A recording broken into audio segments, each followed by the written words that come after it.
Sekarang kita langsung ke soal nomor 1 ya teman-teman. Di soal nomor 1, buktikan bahwa bilangan 101 adalah bilangan prima. Nah, untuk membuktikan bahwa apakah 101 ini bilangan prima, kita perlu tahu nih kriteria bilangan prima itu apa. Jadi, kriteria bilangan prima yaitu bilangan tersebut lebih besar dari 1. Benar ya, 101 lebih besar dari 1. Dan tidak ada faktor selain 1 dan dirinya sendiri. Jadi maksudnya bilangan 101 ini hanya bisa dibagi oleh 1 dan bilangan 101 itu sendiri. Nah, cara untuk memeriksa apakah 101 ini adalah bilangan prima, kita dapat membaginya dengan bilangan-bilangan prima yang lebih kecil dari akar dari 101, yakni 2, 3, 5, dan 7. Nah, bilangan yang lebih kecil dari akar dari 101 ini 2, 3, 5, 7 ya teman-teman. Nah, sedangkan bilangan 2, 3, 5, dan 7 ini tidak dapat membagi 101. Langsung saja kita buktikan. 101 dibagi 2 tidak sama dengan 0 karena sisa 1. 101 dibagi 3 tidak sama dengan 0 karena sisa 2.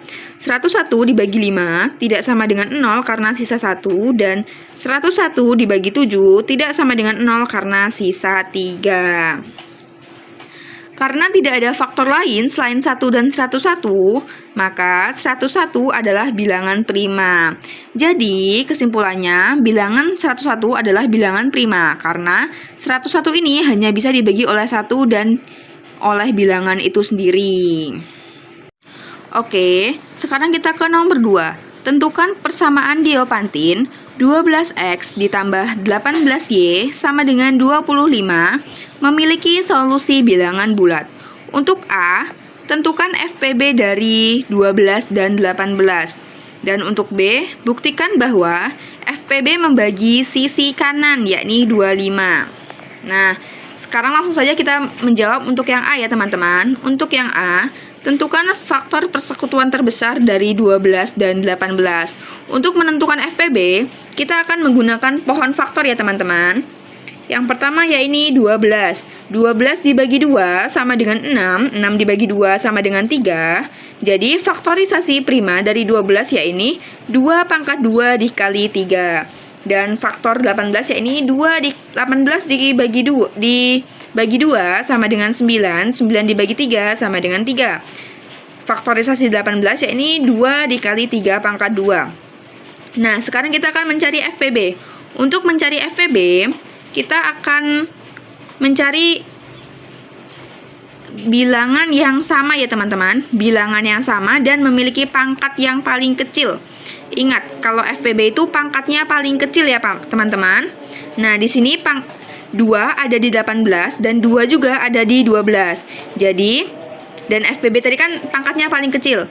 Pangkat yang paling kecil ya ini 2. 2 aja ya, 2 pangkat 1 ya. Jadi, FPB-nya yaitu 2. Sama 3. 3 di 12 ada, 3 di 18 ada. Jadi 2 dan 3. FPB-nya yaitu 2 dikali 3 sama dengan 6. Gitu ya teman-teman. Jadi, FPB dari 12 dan 18 yaitu 6. Sekarang yang B, buktikan FPB membagi sisi kanan 25. Nah, jadi tadi kan sudah ditemukan nih, FPB dari 12 dan 18 itu sama dengan 6. Nah, ternyata 6 ini tidak membagi habis 25. Jadi, persamaan ini tidak memiliki solusi. Lanjut, sekarang nomor 3. Buktikan jika P adalah bilangan prima, maka untuk A, anggota dari bilangan A pangkat P kongruen dengan A modulo P.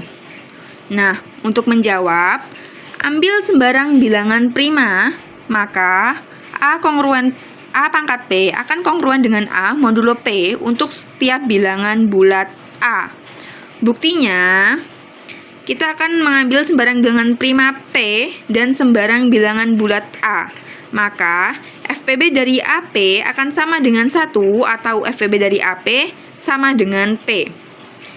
Jika FPB dari AP sama dengan 1, maka menurut teorema 6.2 tadi, diperoleh bahwa A pangkat P-1 akan kongruen dengan modulo P. Selanjutnya, Jika kedua ruas dikalikan A, maka akan diperoleh A pangkat P kongruen dengan A modulo P. Jika FPB dari AP sama dengan P, maka P akan membagi habis A, sehingga A kongruen dengan 0 modulo P, dan A pangkat P kongruen dengan A modulo P pula. Jadi, A pangkat P akan kongruen dengan A modulo P. Jadi bisa dibuktikan bahwa jika P adalah bilangan prima, maka untuk A anggota dari bilangan A pangkat P kongruen dengan A modulo P. Sekarang soal nomor 4. Buktikan bahwa 45 kongruen 9 modulo 12 dan B sederhanakan 72 kongruen dengan X modulo 15. Langsung saja kita menjawab. Menurut teorema 5.1, A kongruen dengan B modulo M bila dan hanya bila ada bilangan bulat K, sehingga A sama dengan MK tambah B. Di sini kita misalkan ya, kan tadi bilangannya 45 kongruen dengan 9 modulo 12. Nah, 45 ini, jadi A ini sama dengan 45, B-nya 9, dan M-nya 12. Nah, sekarang kita cari. A sama dengan M dikali K ditambah B. 45 sama dengan 12 dikali berapa? Yang hasilnya itu jika ditambah dengan 9, hasilnya 45. Ketemu nih. Oh, jadi 12 ini dikali 3 biar kalau ditambah 9 hasilnya 45. Jadi, kita temukan aja 12 dikali 3 ditambah 9. Maka 45 sama dengan 45. Karena A sama dengan M dikali K ditambah B atau 45 tadi ya teman-teman. 45 sama dengan 12 dikali 3 ditambah 9 terbukti. Maka 45 kongruen dengan 9 modulo 12 ini terbukti. Yang kedua yaitu sederhanakan 72 kongruen dengan X modulo 15. 72 kongruen dengan X modulo 15. Nah, hasil bagi antara 72 dan 15 ini hasilnya 4 teman-teman, dengan sisa 12. Jadi, dapat kita simpulkan bahwa 72 kongruen dengan X modulo 15 ini dapat disederhanakan menjadi X sama dengan 12. Sekarang ke soal terakhir ya teman-teman. Selesaikan sistem kongruensi berikut menggunakan teorema sisa Cina dengan X kongruen dengan 2 modulo 3 dan X kongruen dengan 3 modulo 5. Nah, jadi teorema Cina. Di sini kita disuruh menggunakan teorema Cina ya teman-teman. Teorema Cina ini tersebut berisi sistem perkongruenan linear X kongruen dengan AI modulo MI dengan I sama dengan 1, 2, 3 sampai K dengan FPB dari MI, MJ sama dengan 1 untuk setiap I tidak sama dengan J memiliki solusi bersama modulo M. Dan solusi bersama itu tunggal dengan M sama dengan M1, M2, M3 sampai MK. Nah, di sini kita tulis M sama dengan M1, M2, M3, dari mana M ini adalah modulus setiap kongruen. Nah, modulnya tadi berapa? 3 dan 5 ya teman-teman. Jadi langsung saja, M sama dengan modulo 1 dikali modulo 2 gitu ya teman-teman. M sama dengan 3 dikali 5 sama dengan 15. Selanjutnya, untuk I, MI sama dengan M dibagi MI. Itu rumus ya teman-teman. Sekarang kita akan mencari M1. M1 jadi M1 sama dengan M dibagi M1 ya teman-teman.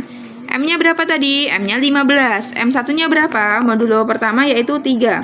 Jadi 15 dibagi 3 sama dengan 5. M2 sama aja. 15 dibagi M2-nya berapa? M2-nya 5. Jadi 15 dibagi 5 sama dengan 3.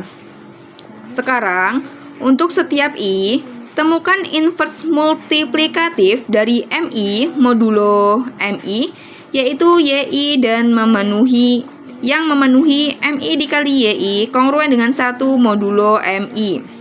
Nah, untuk setiap I sama dengan 1, Y yang memenuhi yaitu 5YI. Ini 5 ya. M1 5. 5YI kongruen dengan 1 modulo 3. Y1 sama dengan 2. Karena apa? Karena 5 dikali 2 itu akan kongruen dengan 1 modulo 3. Yang kedua yaitu untuk I sama dengan 2, Y2 akan memenuhi 3Y2 kongruen dengan 1 modulo 5. Karena Y2 sama dengan 2, Y2 ini sama dengan 2. Kenapa Y2 sama dengan 2? Karena 3 dikali 2 sama dengan 1 modulo 5. Gitu ya teman-teman. Nah, solusi. Ini solusi perkongruenan tadi ya teman-teman. Solusinya yaitu X kongruen dengan A1, M1, Y1 ditambah A2, M2, Y2 ditambah sampai AN, MN, YN modulo M, di mana AI adalah X kongruen dengan AI modulo MI. Nah, di sini kita akan substitusikan nilai-nilai tadi ya, nilai-nilai kongruen tadi dengan persamaan X ini. Disubstitusikan X sama dengan A1-nya berapa tadi? A1-nya 2 ya teman-teman. A1-nya 2, terus M1-nya 5 nih. M1 5. Habis itu Y1 2 ditambah A2-nya berapa tadi? A2-nya 3, M2-nya 3 ditambah Y2-nya 3. Y2-nya 2. Nah, jadi 2 dikali 5 dikali 2 ditambah 3 dikali 3 dikali 2 modulo 15. Nah, sekarang X kongruen dengan 20 ditambah 18 modulo 15. Nah, X akan kongruen dengan 8 modulo 15. Kesimpulan. Jadi, kongruensi X, kongruensinya adalah X kongruen dengan 8 modulo 15. Cukup sekian video dari saya akhiri. Wassalamualaikum warahmatullahi wabarakatuh.